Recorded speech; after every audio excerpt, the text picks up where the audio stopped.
धीर्धेनं श्रवण पठेयतिवरा महावाक्य जनार्दन सच्चिदानन्दत्वं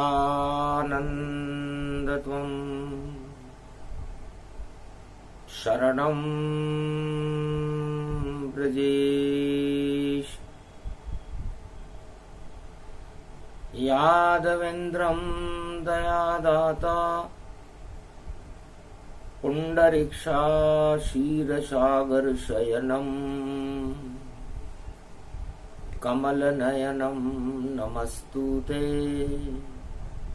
नमामि श्रीहरि। धैर्य से जिसको धारण किया जाता है, कर्णपटुओं से जिनका पान किया जाता है, ऐसे सच्चिदानंद भगवान श्री यादवेंद्र सरकार को मैं नित्य ही चिंतन करता हूँ, नमन करता हूँ। जिनको नमन करने से मंगलादि मंगल तो हो ही जाते हैं, साथ ही में बहुत बड़ा बल मिलता है मनुष्य। ओम पशुपति नाथाय नीलकंठाय रुद्र रूपम रुद्राभिषेकम महाशिवलिंगम ज्योतिलिंगम शिव त्रिपुरारी त्रिपुंड त्रिलोचनम तेजोमयी शक्ति अमृत स्वरूपम नील नीलांबरम रुद्राभिषेकम गलमाल रुद्र चंद्रमा ललाट शोभिते गंग झर झर झरे हाथ त्रिशूल डमरू डम डम बजे बागंबरधारी रुद्र रूपम शिव स्वरूपम ज्ञान रूपम ज्योति लिंगम रूप महाशक्ति तेजोमयो पशुपतिनाथम अखंड ब्रह्मं तेजं च प्रतिभूतानि ब्रह्म सत्ये यतात नग्र्यान्ति अन्त मृत्युञ्जनं तं महं मृत्युञ्जय तम नमः शिवाय। ओम नमः शिवाय। हर हर महादेवाय। पशुपति नीलकंठे लंबोदर एकदंतं सर्वत्र विघ्ननाशा त्रिलोचना चंद्रलीलाटपटदे त्रिपुंड तिलकं चतुर्भुजं मुक्तामणि परम प्रसन्न शिव। हर हर महादेवाय नमस्तुते रामेश्वरं परम बिल्वपत्र रसायं नमः शिवाय नमो नमः। ओम पशुपतिनाथाय नमः। ओम रुद्र रुद्राय नमः। ओम सर्वशक्तिदायक ज्योतिर्लिंगाय महादेवाय शिव शिव शिवाय शिव समाय सर्व शंभो नेपाल विराजते प्रथम वंदनीय चरण वंदनीय वंदनीय वंदनीय कार्तिक मासो नवमी सर्वशक्ति सोमवार अमृत स्वरूपम तेजोमयी स्वरूपम नमस्तुते नमामि। पशुपतिनाथ का दरबार नेपाल में पड़े कार्तिक मास सोमवार की नवमी पड़ गई। जनक है शिव के पास। भगवान शंकर पशुपतिनाथ नेपाल की शरण में मिथिलेश धीराज राजा जनक कार्तिक के महीने में नवमी पर भगवान शिव का पूजन कर रहे थे। पुष्प गिरा माल गिरी घंटा ध्वनि कमाल मंदिर में शिव आ गए, हो गया चमत्कार। घंटे घड़ियाल बजने लगे। भगवान शंकर पशुपतिनाथ नेपाल के मंदिर में प्रकट होकर जनक जी को दर्शन देने लगे। कार्तिक का महीना था, सोमवार था। क्या इच्छा है जनक तुम्हारी, पूरी करेंगे अब त्रिपुरारी। महाराज, नेपाल में भूकंप ही भूकंप और भूखमरी यहां पर चलती है, और मेरी प्रजा भी भूखे मरती है, और नहीं सुखी ये धरती है। 12 वर्ष का काल पड़ा है, और आप पशुपतिनाथ, और आप हमारे साथ हो, फिर भी देखो अनाथ। हम अनाथ की तरह आपके दरबार में। गोदी सूनी है मेरी, और नहीं वंश का नाम, और जिसके आगे वंश नहीं हो तो वो राजा है किस काम। जिस राजा की संतान नहीं होती हो वो राजा किसी भी काम का नहीं होता। घोर पाप होते हैं उस राजा के जिसके पुत्र नहीं होता, संतान नहीं होती। उस राजा के राज में अकाल पड़ता है, भूखमरी होती है, तांडव होते हैं, और वो राजा यदि भगवान की शरण में न जाए तो फिर किसकी शरण में जाए। भगवान शंकर ने कहा, क्यों दुखी होते हो जनक, जनक मणि भूपाल। आप भक्ति की मणि हो, भगवान की कृपा पात्र हो, और वेद व्यास के भी गुरु हो, सारी त्रिलोक की जानकारियां आपको है, तो ऐसी बातें क्यों कर रहे। तब का महाराज, राज धर्म निभे नहीं मुझसे, तो मैं क्यों नहीं बात करूं शिव तुमसे। तो मैं किससे कहूं। यदि जय राजा की प्रजा दुखारी, तेंद्र नरक अवश्य अधिकारी। वो राजा नरक में जाता है महाराज, और ये पशुपतिनाथ का सिक्का चलता है यहां पर। इसलिए आपके स्नेह से हम हमारी प्रजा का पालन पोषण करते हैं, इसलिए इसका नाम नेपाल है। नेका मतलब यहां सारे नेक काम हमारी नेतृत्व में हो, राजा और प्रजा खुश रहे, हम उसको पालने वाले हैं। तो हम पालने वाले कौन होते हैं, पालने वाले आप हो। इसलिए आप पालनहारा हो, और आप हमारी नहीं सुनोगे तो किसकी सुनोगे। आज नवमी है, तब का जाओ, कार्तिक मास की नवमी है। अष्ट सिद्धि नवनिधि मिले, अमृत कलश दूता है, सारे जहर हटा दूं नेपाल के, और कृपा करे शिवताय। आज शिव जी कृपा कर रहे हैं जनक आप पर, और अमृत कलश मिलेगा तुमको, और उसमें मिले भगवान, और उसमें मिलेगी जनक दुलारी, तेरी जनक संतान। कृपा करी भोले शंकर ने, करो शिव का गुणगान। सीता नवमी आवे जिस दिन, शक्ति मिले महान। तुम्हें शक्ति मिलेगी, क्योंकि कार्तिक मास की नवमी पर हमारे दरबार में आए हो, तो खाली हाथ नहीं जाओगे। जाओ करो तपस्या वन में,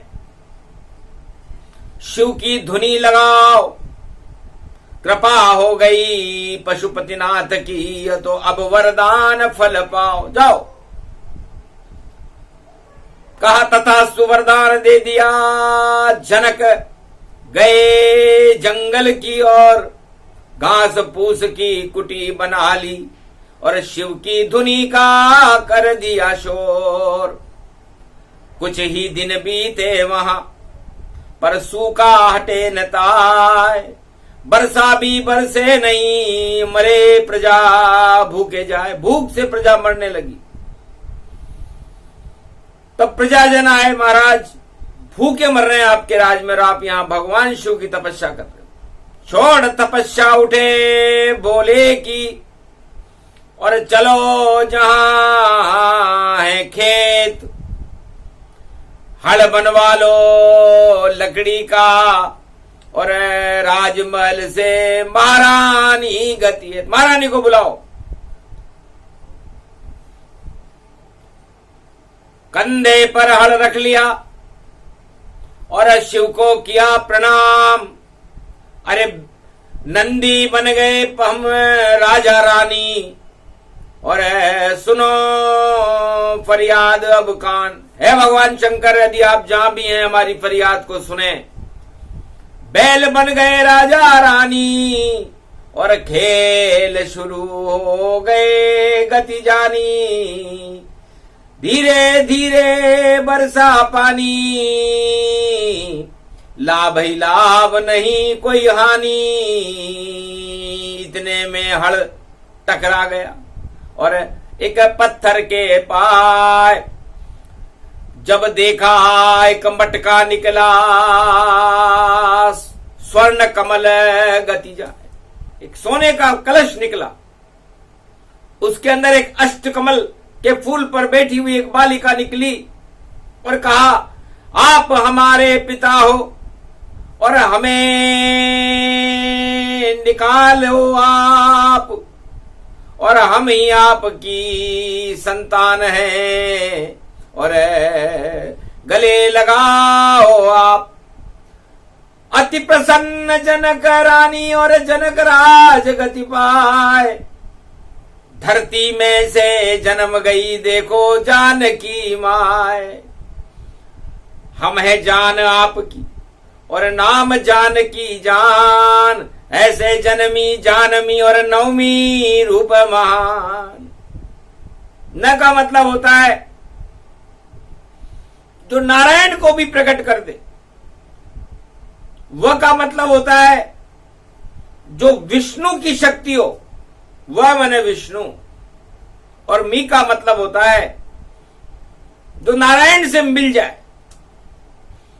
तो न, वह और मी, ये नौवीं शब्द बना, 9 का अंक बना, शुभ अंक बना, हनुमान जी का अंक, मंगल का अंक। तो मंगल हो गया नेपाल में, और जनमी जनक जानकी माय। कार्तिक मास की नवमी में ही चमत्कार दिखलाए।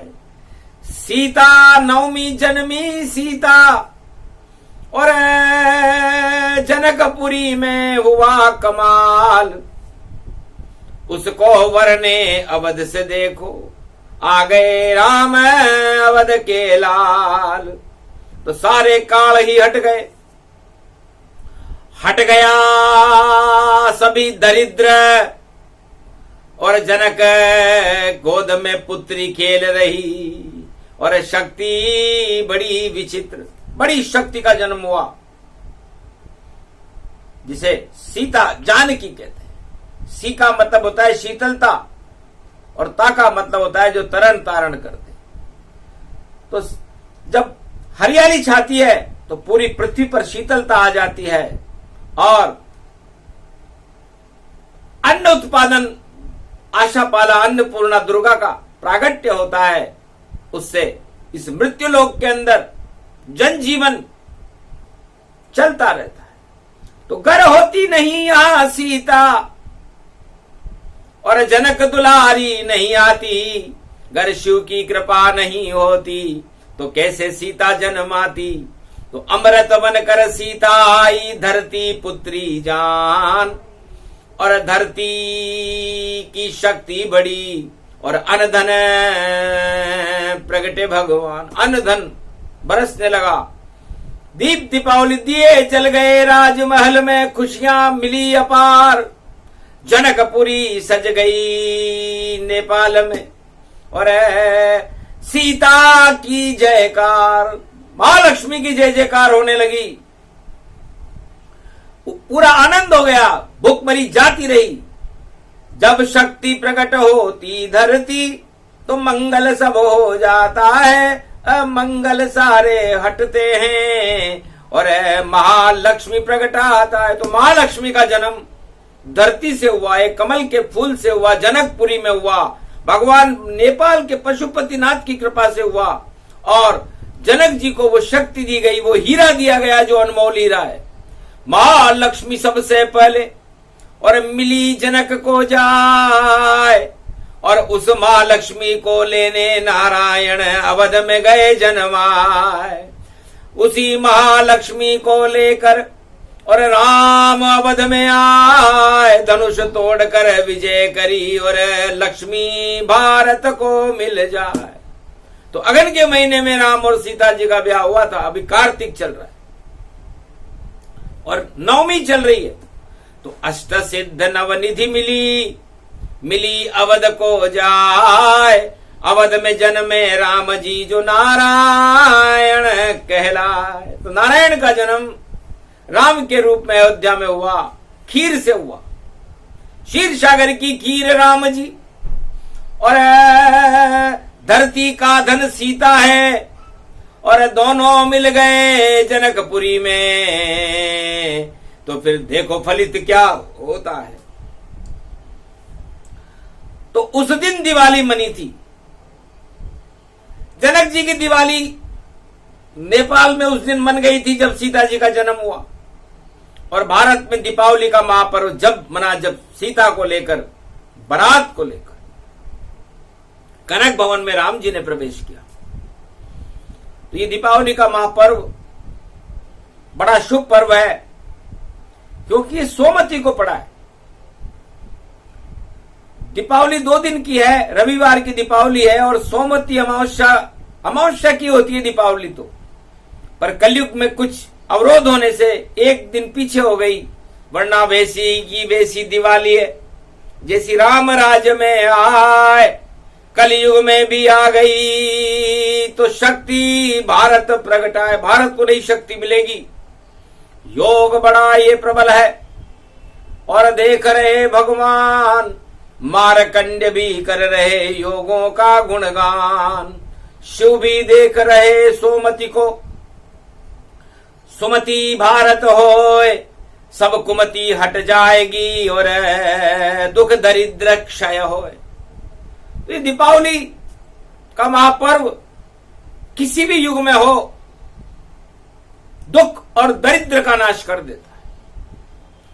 और दुख दरिद्र के कारण हर आत्मा में प्रवेश कर जाते हैं, और उस दरिद्रता के कारण वो आदमी दुख भोगता है।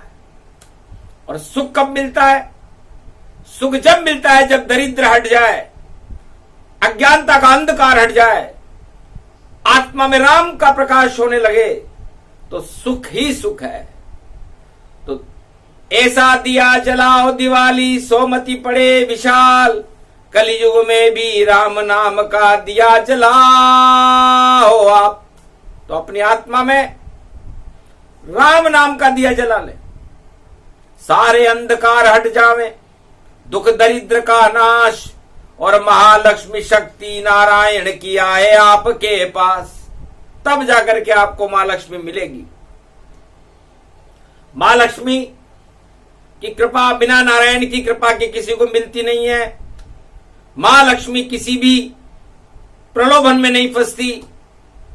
मां लक्ष्मी का अपहरण करके भी रावण ने देख लिया, बड़ा पछताया, और पूरी लंका ही तबाह हो गई। इसलिए मां लक्ष्मी का न अपहरण किया जाता, उसका वरण भी नहीं किया जा सकता, क्योंकि मां लक्ष्मी का वरण नारायण कर चुके हैं। तो मां लक्ष्मी केवल नारायण की अर्धांगनी और क्षीर सागर में रहती है, और बाकी कोई उसे देख न पावे, ये 4 वेद में वाणी कहती है। आज तलक किसी को चारों युगों में मिला न लक्ष्मी साथ, फिर भी हर वर्ष दीपावली पर लक्ष्मी पूजन पाठ। हर वर्ष दीपावली पर लक्ष्मी का पूजन होता है, पर लक्ष्मी आज तक किसी को नहीं मिली। कृपा मिलती है लक्ष्मी की, और लक्ष्मी की कृपा नारायण की कृपा होने के बाद मिलती है। और नारायण जिस पर कृपा करते हैं उसके ठाठ उड़ते हैं। तो नारायण भजते रहो और भजो नाम गोपाल। अरे गर ब्रज धाम में बैठे हो तो भजो गोविंद गोपाल। गोपाल सहस्त्र नाम का पाठ होता है। सोमवती अमावस्या की रात्रि हो, गोपाल सहस्त्र नाम का पाठ हो, ब्रजमंडल की भूमि हो, रमण रेत में बैठकर कोई करे और शरद की चांदनी हो, कार्तिक का स्नान हो तो समझो दुख दरिद्र हट जाएंगे, कृपा मिले भगवान, दर्शन लक्ष्मी के हो जावे और मिल जावे वरदान। सेवा कुंज में बैठे लक्ष्मी और देखो राधे गोविंद। अरे कृपा मिलती है आज भी ब्रज में और अमृत बरसे रंग। ब्रजधाम में 12:33 पर सिंह लगन में लक्ष्मी आज भी कलयुग में भी ब्रजधाम पर कृपा करती है।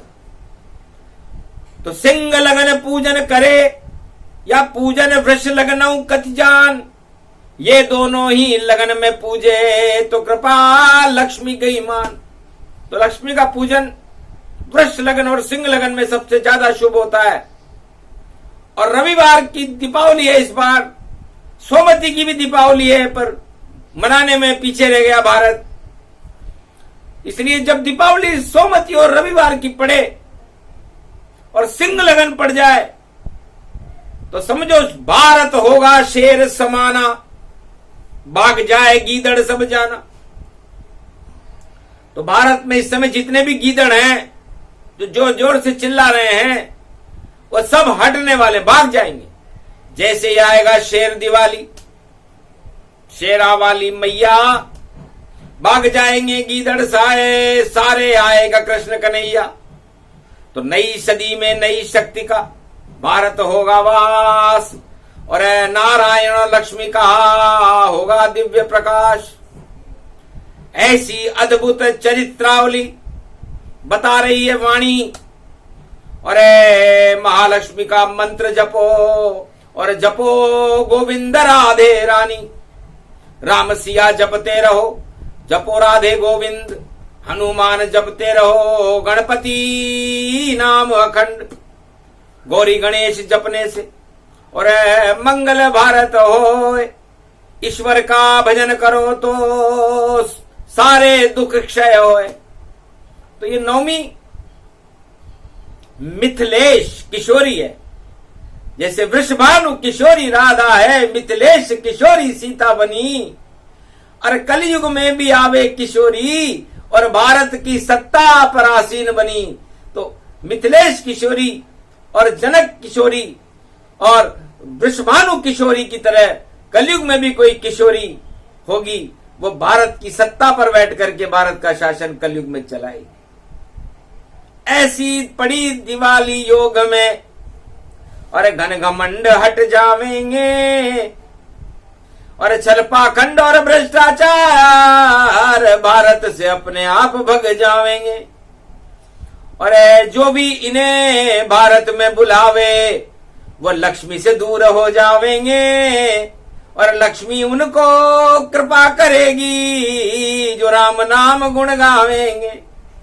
तो लक्ष्मी की कृपा कलयुग में इस 2023 में उन लोगों पर हो रही है जो भगवान के गुणगान कर रहे हैं और जो धनवानों के गुणगान कर रहे हैं, अपने घमंड और सत्ता के गुणगान कर रहे हैं, वो बहुत पीछे रहेंगे और छोड़ सत्ता को जाएंगे और हो जाएं सब दूर। घन घमंड हट जाएगा और लड्डू मोतीचूर। मोतीचूर का लड्डू जब बिखर जाता है तो दाने दाने हो जाते हैं, वैसे मोतीचूर का लड्डू बिखरने वाला है भैया। दाने दाने को तरसेंगे, ये क्या हुआ कमाल। अरे कृपा नहीं लक्ष्मी की हो गई और देखो हम हुए कंगाल। तो वो सब कंगाल होंगे जो अपने आप को 30 मार का समझ रहे हैं और वह सब माला माल होंगे जो भगवान का गुणगान कर रहे हैं। तो नवमी, दसवीं, फिर रमा एकादशी, फिर धनवंतरी एकादशी, धनवंतरी त्रयोदशी, फिर रूप चौदस और फिर दीपावली, फिर गोवर्धन पूजा और फिर यम द्वितीया, बड़े बड़े महापर्व हैं। तो इन महापर्वों पर सारे 1.25 अरब भारतीयों को भगवान का गुणगान करते रहना चाहिए अपनी आत्मा में अंधकार हटा करके सत्य का प्रकाश करना चाहिए। तो आप लोगों का ये दीपावली दीपोत्सव महापर्व एक विशेष यादगार बनने वाला है, क्योंकि सोमवती की दीपावली है। हंसी खेल नहीं, कोई मावे की नहीं मिठाई है जो मार्केट से ला देंगे और चुपचाप उठाकर आपके मुख में और लड्डू हम भी खिला देंगे। वही खाएगा उसे मिलेगी कृपा लक्ष्मी की जान। जो सोमवती पर्व पर करे राम गुणगान, बाकी सब बैठे रहे और मुंह लटकाए जाए। लड्डू तो उनको मिले जो राम नाम गुण गाए, तो राम नाम का लड्डू है ये। और नवमी कार्तिक जान, सोमवार का अमृत इसमें बोले शिव भगवान। ये प्रसंग जो भी अमृत रूप प्रसंग। सोमवार की नवमी पड़ गई, नारायण लक्ष्मी भारत के संग। भारत के साथ नारायण है, महालक्ष्मी है और उसकी कृपा सवा अरब भारतीयों को मिलने वाली है। आपका कल्याण हो, दीपोत्सव महापर्व मंगलमय हो, शुभ हो, शुभकामनाओं से भरपूर हो, भारत के दुख और दरिद्र का नाश करने वाला हो। इसलिए जनक जी ने ये स्तुति नेपाल पशुपतिनाथ के दरबार में नवमी को त्रेता युग में की थी। उसके बाद ये दोबारा कलयुग में हो रही है। तो कुछ तो होगा शुभ शुभ शुभ और मंगल भारत होवेगा। जो दानवता फैलावेगा वह सत्ता सहित क्षय होवेगा। तो दानवता, भ्रष्टाचार और आतंकवाद, हिंसा से सब रहना सब दूर। राम नाम जपते रहो तो कष्ट सभी हों दूर। तो सत्य तो राम का नाम है। सत्य के प्रकाश में ये दीपोत्सव पर्व सोमवती का मनाएं और भगवान के नामों का गुणगान करें। तो हे भारतवासियों, आपका कल्याण है। ये जनक जी और पशुपतिनाथ की प्रसंग की छोटे सा प्रसंग वाणी ने मार्कंडे की शक्ति से भारत में कलयुग में सोमवार को सुनाया, नवमी को सुनाया। तो नवमी शक्ति बड़ी है, नौ गति रूप जान। अरे नौ में जन्मे राम जी, नौ में सीता मान। तो राम जी का जन्म भी रविवार पुष्य नक्षत्र चैत्र शुक्ल पक्ष नवमी को हुआ और सीता जी का जन्म सीता नवमी को हुआ। तो ये दोनों विचित्र योगों में है। और जब 9 का पूर्णांक आ जाता है तो अखंड भारत बन जाता है। तो ये अखंड भारत बनने का योग आज से ही शुरू हो गया और अब इसको राम और सीता कलयुग में भी अखंड भारत बना देंगे। इसे कोई रोक नहीं सकेगा। ये पशुपतिनाथ और जनक जी का आशीर्वाद भारत को मिला है। भारत तुम्हारा कल्याण हो और भारत में सुख समृद्धि की कोई कमी न रहे, अन्न धन की कमी न रहे, अन्न धन के भंडार भरे, दरिद्र का नाश हो और सारा भारत सुखी होकर के राम राज्य को साकार कर दे। नारायण शक्ति, ये हमारी पशुपतिनाथ से विशेष प्रार्थना इस कलयुग में 2023 में वाणी करती है। बोलो जय पशुपतिनाथ, बोलो जनक जी महाराज की, बोलो मिथिलेश किशोरी जान की, बोलो राम भगवान की जय। आज के आनंद की जय।